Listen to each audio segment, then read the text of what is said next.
And welcome to the Halftime Report. I'm Scott Wapner. We begin today with a CNBC exclusive. Bill Ackman live on his battle with ADP, the activist investor, here in studio to answer our questions on his latest target, a target that has so far said no thank you. Bill, welcome back. It's good to see you. Thanks very much. I think the question many people have is why ADP?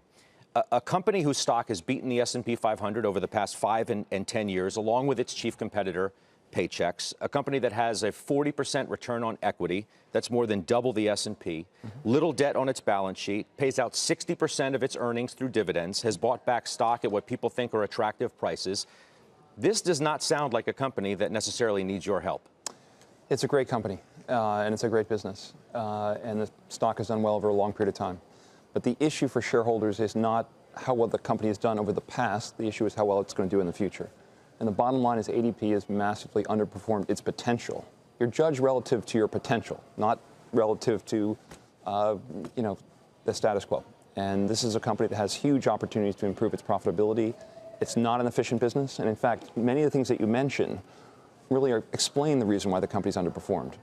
When you have no debt, when you have this really profitable business, when you have dominant market share, those are the companies that over time they get less efficient because they don't have to be as efficient. And that lack of efficiency becomes an issue for the business going forward. It also becomes an issue in terms of the company's effectiveness versus competitors. And this is a company that had almost no competitors for most of its 68-year history. And then the last, call it decade, they've started to see real competition, which has really accelerated in the last 5 years. I mean, it's easy to look at the stock performance and say, okay, 5 years, ADP up more than 100%, Paychex 69, S&P 71. Those numbers are not correct. 10-year, ADP up 166, S&P 65.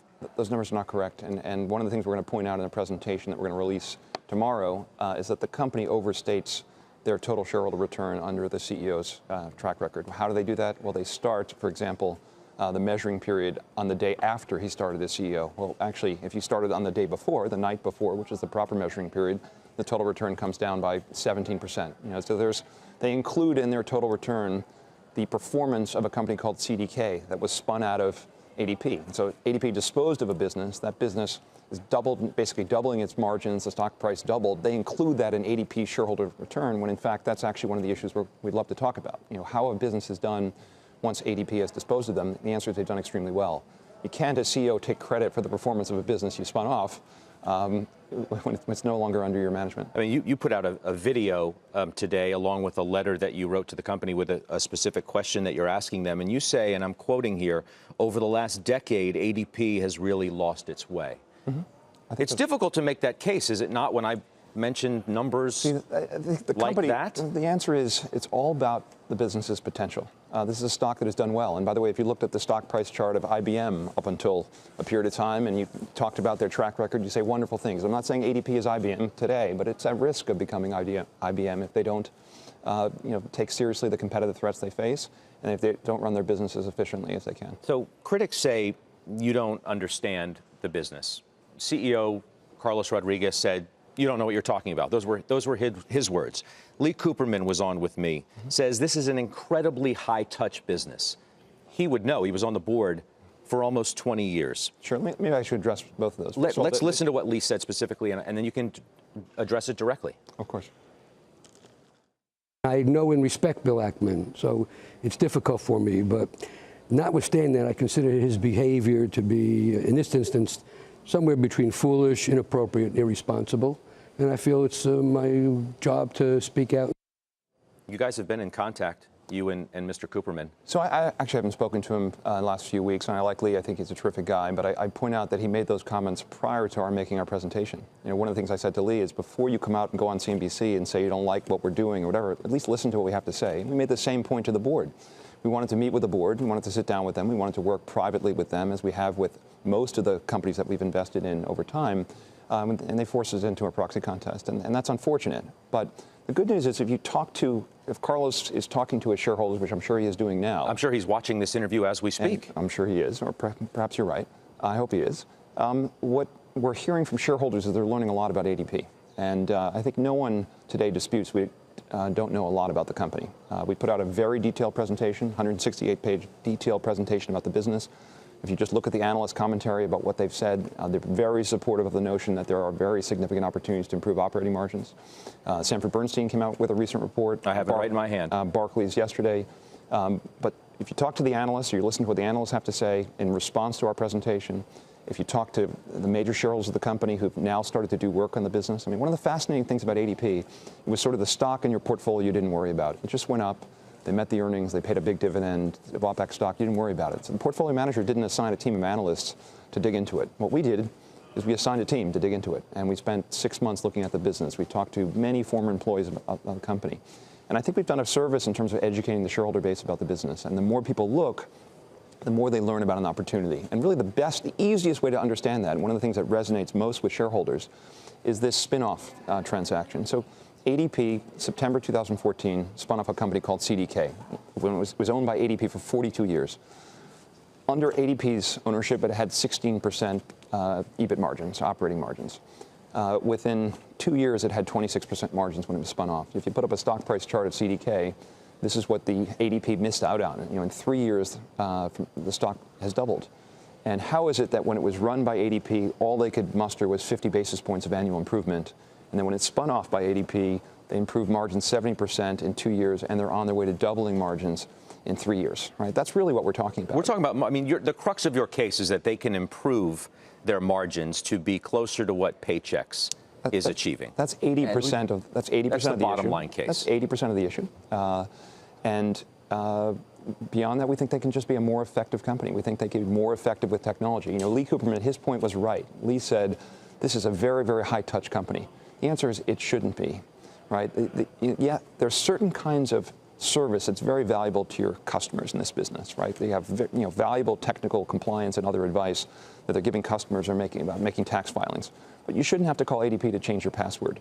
You shouldn't have to call ADP to understand how the product works. The product should be incredibly intuitive. And the competitors that have nipped away and are now taking real share on the national account side of ADP just have better products. And today people don't want to call Amazon to help them use the website to order something. They want a completely intuitive, easy-to-use product. And one of the biggest issues in terms of cost for ADP is the products are not as easy as they should. There's a lot of hand-holding and waiting on, if you think about the nature of the business, where you're making a tax filing or a payment on for April 15th, think about the staffing they have to put into the call centers with the deluge of calls coming in last minute to try to understand how to get something done. And what we're talking about here is just making this a best-in-class company and making it an efficient company and making ADP the best company it can be. Don't you risk what is the bread and butter of this company? Not at all. What Lee Cooperman says is high touch, and that's what makes ADP, in fact, what it is. Lee was on the board 6 years ago, as he told everyone he sold the stock, and probably he sold the stock 6 years ago. And the world has changed dramatically in 6 years in terms of the competitive landscape of the company. Lee was right that this company was a processing company that relied on tens of thousands of service people to deal with customers. That's not a model that works today. You put up a chart of their offices around the country. They've got 130 offices. They have 10 million square feet of real estate. I mean, that's a legacy of the old payroll business when people would drive their payroll tapes, to pay their employees. I mean, the world is a different world today, and ADP has to modernize. You mentioned this Bernstein report, which I'm holding in my hand. It's not like they're wholeheartedly in agreement with your idea that margins can go to this, tremendously higher level. They say the right answer, that's what they call it, the right answer falls somewhere in between what you say and what ADP thinks itself. That's one analyst's opinion. But you cited it. But here's what I can tell you that's quite simple. I think Lisa Ellis is an excellent analyst. We believe they can expand margins by 1,200 basis points. Some analysts find that too high a number or that difficult to achieve. That's fine. The bottom line is the company's response to our presentation was to say they're going to get margins up 100 to 200 basis points over the next 3 years. Okay, that's an embarrassingly low number. That's actually about 16 basis points lower per annum than they promised shareholders. So the company has not, growth has slowed from 5, 6, 7% to now, call it 3.5% in their core employer services business. So the business is not hitting on all cylinders. It's not growing as quickly as it used to.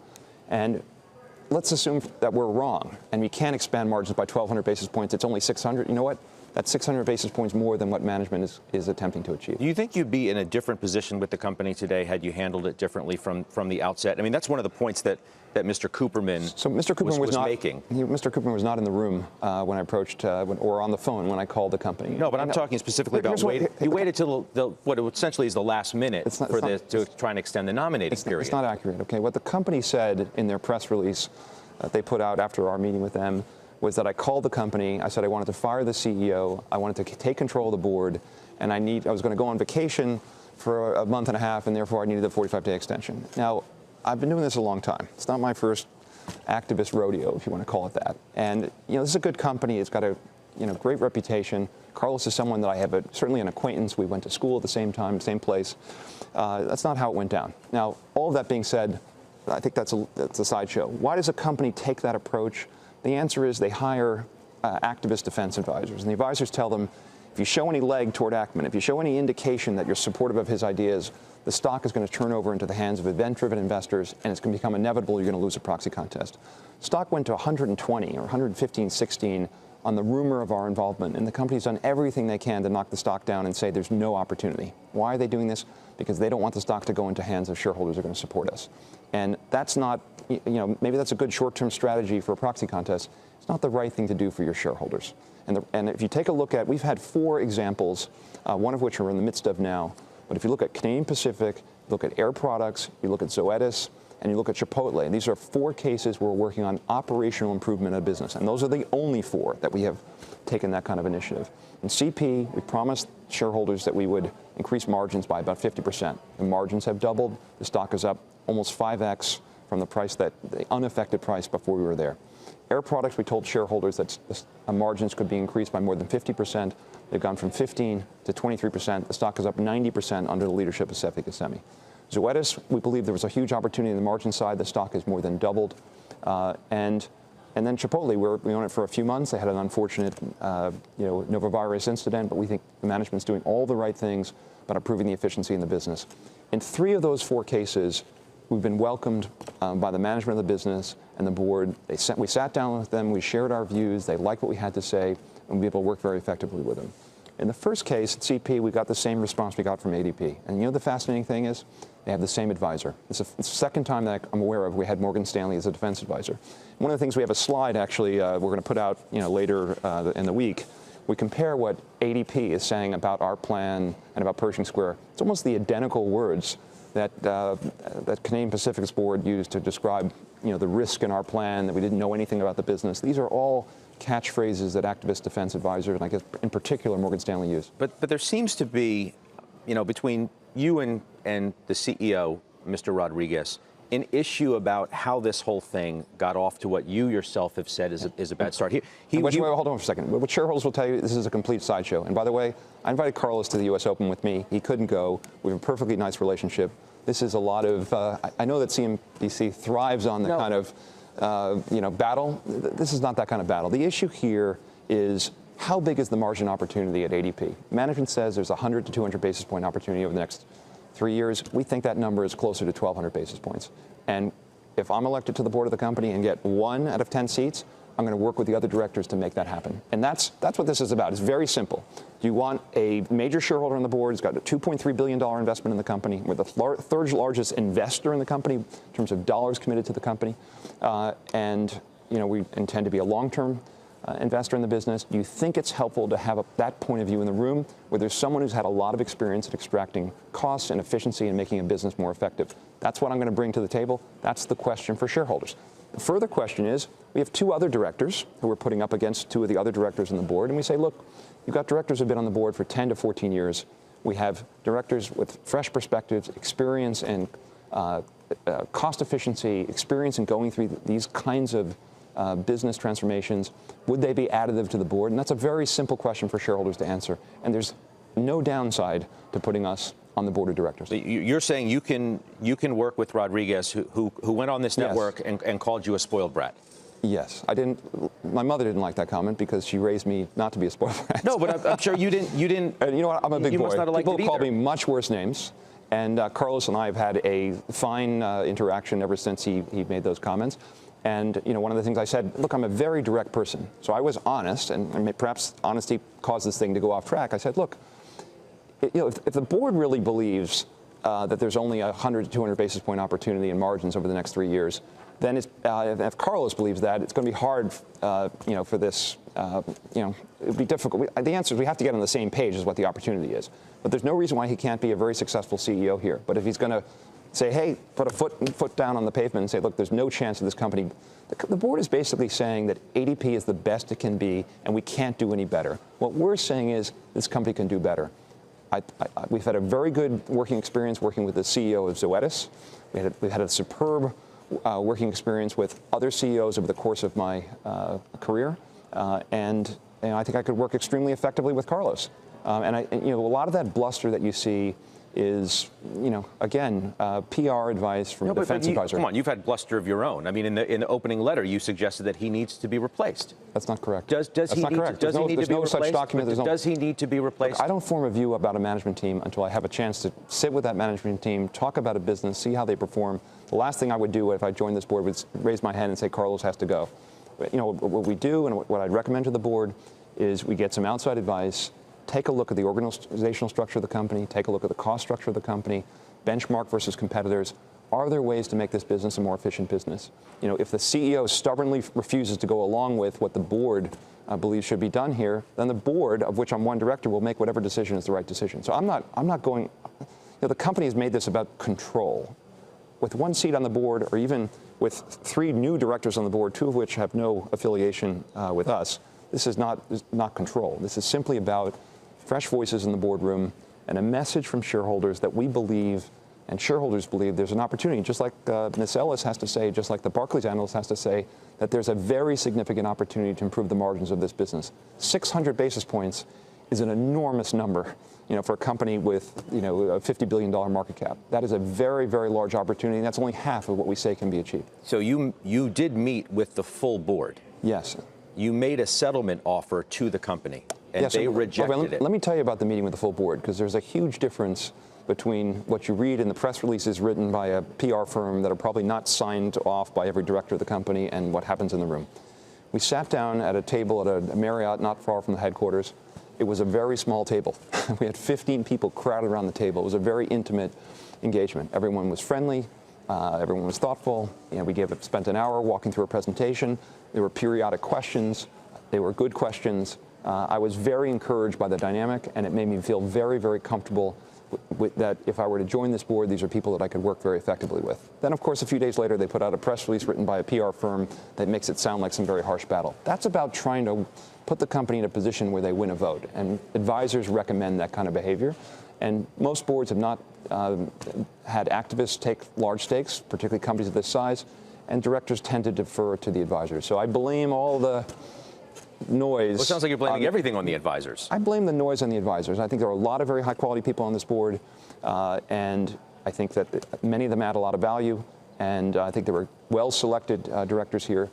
That said, there is no shareholder representative on the board. The board has not reached into their pockets and bought stock in the company. Our 2 nominees each spent $300,000 to buy stock in ADP, and that's more than the entire board has spent to buy stock in the company. So there is not a shareholder orientation on the board. And by putting on someone who spent $2.3 billion, and a meaningful portion of that is my own personal capital. So I have a lot of personal money at risk in this company. I do not take director's fees, so I will be perfectly aligned with shareholders. So I'm not there to collect fees. I'm there to, if I do well on my investment, the shareholders will do well on their investment. So your position's 8%. Only 2% is in common stock. That's correct. I want to play a soundbite what Rodriguez told Jim Cramer recently. I'm hoping he's an 8% shareholder because, as you know, I'm not sure if it's to conceal what the transactions were, but there were derivatives that were used, stock options and forward contracts. And I'm hoping that at this point, now that he doesn't need to conceal his position anymore, that he's converted his ownership into true stock ownership and not just a leveraged position using stock options. How do you respond to that? Sure. So, number one, here's our position, very simple. We own 2% of the company in common stock. If you throw out the rest of our investment, we're the 9th largest shareholder of the company. So we've got $1 billion or so invested in the common stock of the company. We own very deep in the money stock options that have a term that goes out into late 2020 and early 2021, and those options are over the counter. They are extendable. They're unusual in that we actually receive a pass-through of the dividends on the meaningful percentage of the options that we own. And what that does is it's the economic, these are not speculative options. They're struck at $55, $60 a share versus a stock that's 107. These are options that give, in effect, us it's the equivalent of buying the stock with a 30% margin loan. But I don't like margin loans because margin loans can force you out of a position. And so it just gives us, now, by the way, the stock goes up $1, those options go up $1. Stock goes down $1, those options go down $1. So it's, we own the economics of 8.3% of the company, meaning if the company goes from being worth $50 billion to being worth $100 billion, we're going to make $8 billion. So it's a big commitment to the company, and it makes us. Now, the other thing I point out is the vast majority. Carlos sold a bunch of stock in the run-up on the bounce on the rumor of our involvement. Almost the entire amount of his investment is in the form of stock options. Those options he did not buy; he received them, of course, and they were struck at the money when he received them.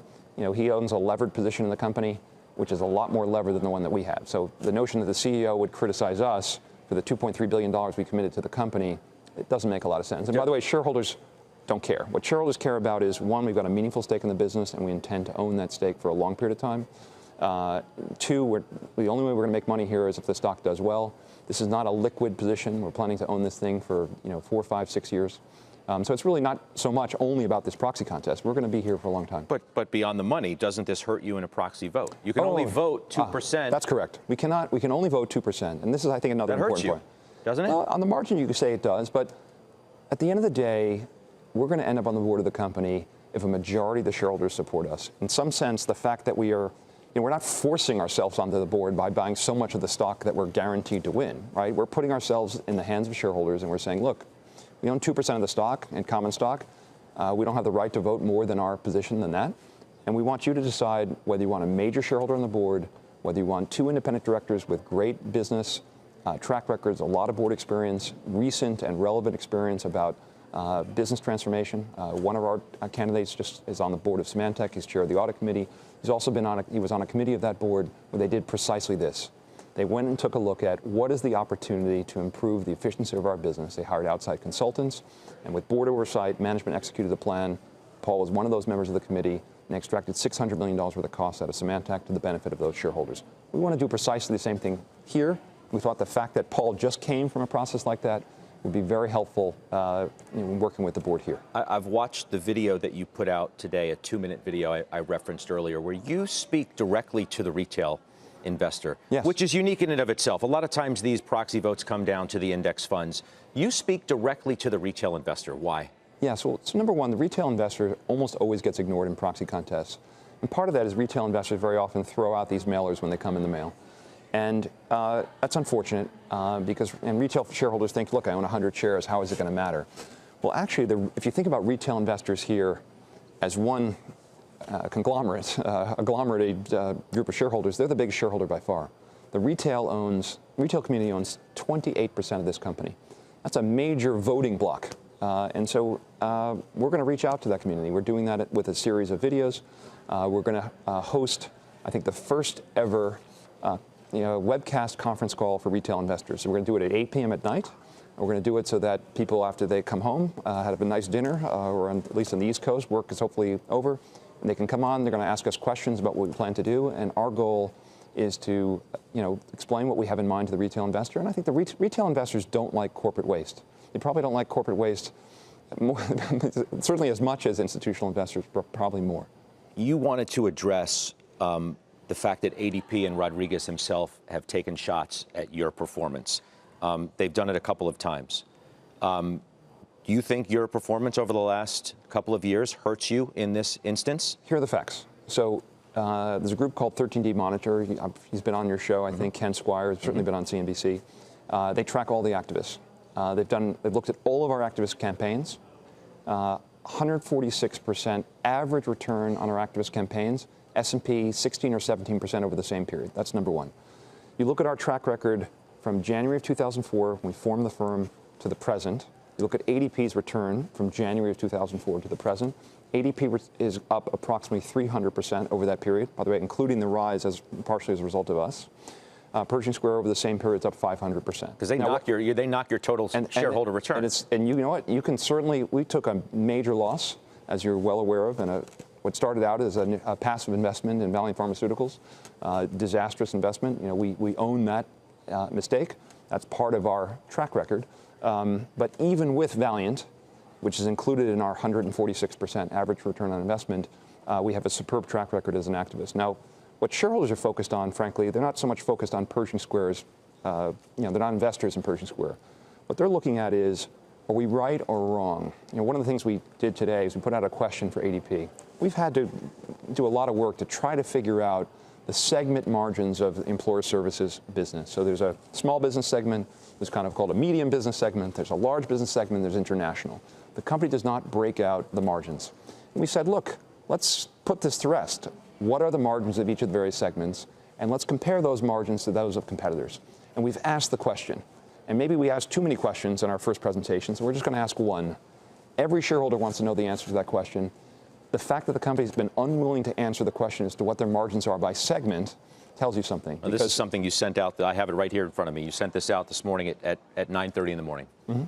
And you're still waiting for the answer to that question. I haven't gotten an answer. I mean, you should give them a call. If only, though, it was that easy with shareholders. You say, the shareholders, they don't care. But do you think that your performance over the last couple of years, the most recent performance that you have, it's all about value, makes it more difficult to make your case that some of those investors who think you may be right with ADP can't get past that other part of your story? The company will try to, if you look at how the company's approached this, we've made a number of very important points.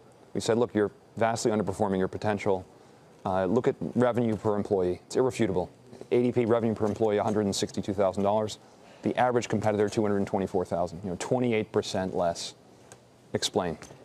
Your gross margins are 60%. Your average competitor's gross margins are 74%. Paychecks. 25% of employer services, the core business of ADP, competes directly with Paychecks. They have a product called Run, which competes with a Paycheck product.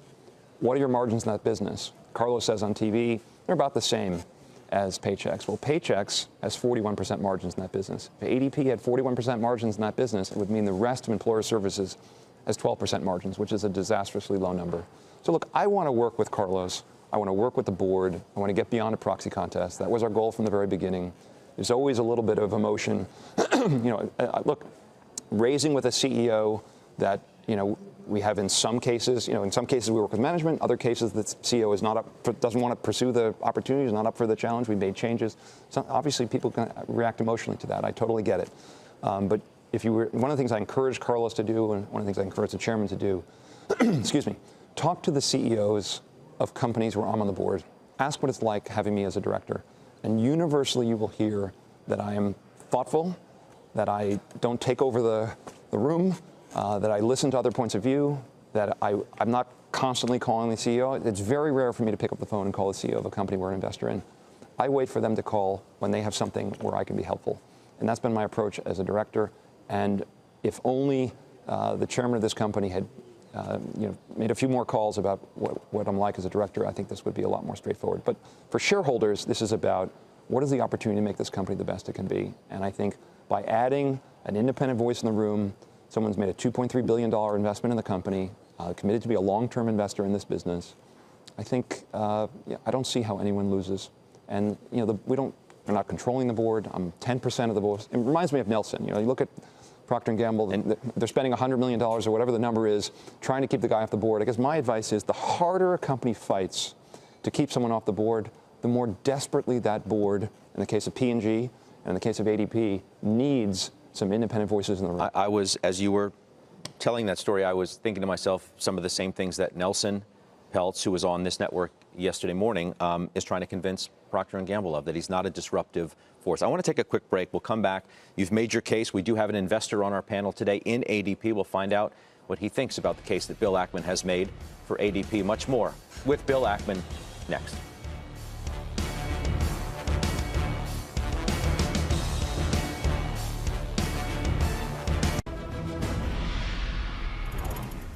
All right, welcome back to the Halftime Report. Bill Ackman still with us. We also have Jim Lebenthal joining us today, along with Steve Weiss, Sarat Satie, John Najarian. Sarat, I'm going to start with you. Bill, you made your case directly to an ADP shareholder today.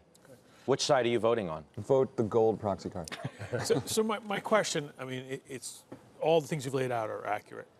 When they take money now, if say they go and say we want to grow margins, how much will, in the short term, impact their ability to grow the business? Because, as you know, their stock options all are dependent on the stock price. So if they're more short-term thinking, do you think that affects what they're thinking now, or is this longer term? The answer is this is, I think CDK is a very easy story. This is not about the stock takes a dive and then 3 or 4 or 5 years from now the stock goes up. You look at CDK, they implemented basic blocking and tackling on how to make a business more efficient, how to make it more effective, getting customers off old versions, being thoughtful about their real estate footprint. You know, the CDK is kind of a microcosm of ADP. And maybe they can put up a stock price chart of CDK. I own CDK. It was a great asset that was just mismanaged. Where's the stock price chart? You're not giving me a stock price chart. We'll get it up. It's coming. Real time. Anyway, the point is it's basically a straight line up, because as you make margin improvement, your profits go up, and if you keep the same dividend distribution policy, your dividend goes up at a faster rate. So now we have it up there as you're talking. It's up 100% in 3 years. That's not bad. It's not like that business all of a sudden became a much better business. The business didn't change at all. The management didn't change for the first 2 years of that turnaround. What changed is they took a different approach to what they could extract in terms of margins. When the company was owned by ADP for 42 years, they said we can do 50 basis points per annum of margin improvement. As soon as it was owned by the public and it was no longer controlled by this board or this management team, they magically found an opportunity to increase margins 70% in 2 years. 70%. These are incredible numbers. And that business is basically a duopoly, so it was a great opportunity, the CDK business. Sure. So let me ask. It was too small for us. I missed it, but a colleague. Here's another interesting thing. Sure. So CDK is such a good test case because a guy who used to work for me, Scott Ferguson, bought 10% of the company. We were invested with Scott. Okay, so that's a good way for you to participate. And Scott sat down with him and said, hey, there's a big opportunity here. Again, I wasn't in the room, but right. My guess is he made a presentation not dissimilar to the kind of one we made publicly. And the board said, hey, this is kind of interesting. Keep quiet and watch what we can do. And we would have been delighted to take the same approach here and look at what's happened. What happens at ADP is they say, look, we can't do anything more. This is as good as it's going to get. We're going to give you 50 basis points per annum of margin, maybe 75, but that's it. So as you sit there, you referenced Nelson and P&G, a company that you were so closely involved with some years ago, were instrumental in the change of the CEO, in fact. Is this deja vu all over again, to quote Yogi Berra, as you sit here and watch this? Look, there are a lot of big, proud companies, and I think P&G is one of the great, big, proud companies. And they are they almost treat a Nelson Peltz word. It's like a virus. They're fighting Nelson. The notion that this company is going to spend $100 million. I mean, if you're a shareholder of this company, how do you feel about them spending $100 million, making it harder for Nelson to get on the board? Just let shareholders decide. What's the downside to putting on a director who's going to be, in my case, 1 of 10, in Nelson's case, 1 of 12? You want opposing. Look, I have my own advisory board. I had my own advisory board meeting yesterday. You don't put an advisory board of people who are just going to tell you stuff you already know. You want people in the room who are going to challenge you. You really should be long that. Should you really be short that? What are your thoughts? What are your ideas? That's helpful to me, right? The other thing that's helpful to the CEO is to have a guy in the room saying, you know what? I know we did things a certain way for the last 68 years, but is it worth taking a fresh look at our approach to costs? Is it worth rethinking our organizational structure? Instead of it being, we have separate silos for small customers and a completely separate business unit for kind of medium-sized customers. If you look at the ADP campus, they have like big office buildings, spread around the country for each of these different divisions. Is that the right way for this company to be organized, or is there a smarter way? Bill, I take what you're saying as gospel. I'm not inclined to argue against you. So let's use the 1,200 basis points of margin. And I want to push back. ADP? Yeah, at ADP. Okay. I'm sorry, I went back to ADP. I want to push back just as a devil's advocate here. Let's say, and I'm looking at the last year's report, June 30th, they earned $3.87. So let's say you get that 1,200 basis points of pickup on margin, and maybe that goes to 550, maybe even 6. And I'm sorry, I don't have your presentation in front of me. I'm sure you've laid out the numbers. Sure. My question to you, we're all in the markets, right? And we think about where should the stock trade. Today it's at about 25 times a forward earnings multiple. So maybe that comes down into the high teens. My question to you, if you're my investor, if you're my advisor, from a high teens multiple after you've made your changes, do you really think the stock price is going to appreciate from there? It's not a question of whether you're right. I understand. It's a question of how the market responds to it. So we think this business becomes a more valuable business and gets a higher multiple 3 years out, and here's why. Growth is slowing right now. Why is growth slowing? Here's some light reading for you. Their employer services business growth is slowing. It's down to 3.5%. It's kind of the actually 2 to 3% projected for 2018. Why is growth slowing? One of the reasons is they're losing market share in the national account part of their business. Where we were very critical of ADP in our original presentation was how they're doing versus the Workdays of the world, versus the Ultimates of the world. And when you have a decent-sized part of the business, it's now down to about 15% of the overall company, where they're losing share. I mean, again, they don't disclose, they don't break out the segments, so we can't give you precision on the numbers. That slows the growth. What we think happened, we have a solution, an idea for how to fix this national account business. I mean, I'll talk about it for the first time. We haven't talked about it with investors yet. ADP's been working on a replacement product for what they're called their original Vantage product, which has not gotten a lot of success with customers. There's a company called Ceridian. We know it well. We bought 15% of Ceridian. We owned it. We ran a proxy contest to get on the board because we got in a battle back then. They chose to sell the company, sold it to T.H. Lee, and they sold it to T.H. Lee 10 years ago. T.H. Lee still owns the company and still controls the company. Ceridian was like a mini ADP, kind of an old-fashioned payroll processing company. But they did something very smart. They merged with basically a very successful startup called Dayforce. And Dayforce had a cloud-based, really best-in-class national account product and a time and attendance product. And one of the interesting things is, since T.H. Lee has owned it for 10 years, it's now in the end of the life of the fund. Apparently, they're going to take it public sometime next year. ADP could acquire that business. And why is that interesting? One, we think it would overnight solve their national account problem because Dayforce is considered a best-in-class product. Two, there are huge synergies. Dayforce also has a superb time and attendance product. ADP private labels their time and attendance product and pays something like $150 to $200 million to a private company called Kronos. They could turn that off tomorrow and replace it with Dayforce. Ceridian has $3.5 billion of float because it's a small company. They're not able to manage the float as well as ADP manages the float. So there's a pickup on float. There's a savings with respect to Kronos. You have a product that has gotten huge traction that's winning business away from ADP. BlackRock, one of ADP's biggest shareholders, left ADP and went to the Dayforce product. What better measure do you have that they got a weakness in that part of their business? They could solve it overnight, and if I'm T.H. Lee, I'd much rather do a transaction with ADP, get cash, be done, than take it public and dribble it out over the next whatever number of years. So these are the kinds of ideas that if we were on the board of directors, we would encourage the board and management to explore, and the shareholders would have the benefit of a shareholder in the room saying, you know what, you're paying too much, or this makes sense. But that's an outside-the-box thing for ADP to do. They've never made a, quote-unquote, major acquisition like that.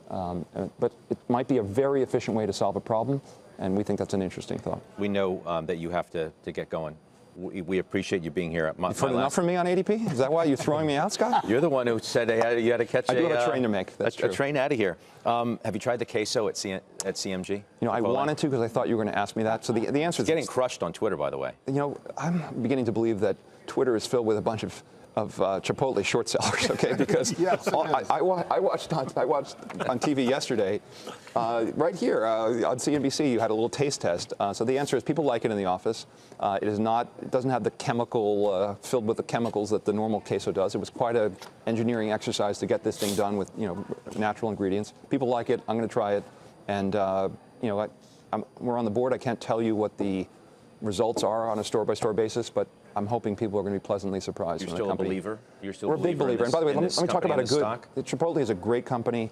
We think management's doing an excellent job. We think there were some weaknesses and some missing components to the management team, and the company's been filling out those elements. They're very responsive. They want this thing to be an enormous success. I think the stock is, we paid $405 a share. Today it's 300, whatever, 10, 305. We think it's extremely cheap. The stock went from 500 to 300 on a Novavirus incident in one store. I think people should take a look at that one. Thanks for being here again. Next time I come on, I will have a careful review of queso. Well, you can grab some on your way to the train. You can try it on the tracks. Thank you. We'll see you again soon. All right, Bill Ackman joining us today, exclusive on CNBC. Halftime Report is back in 2 minutes.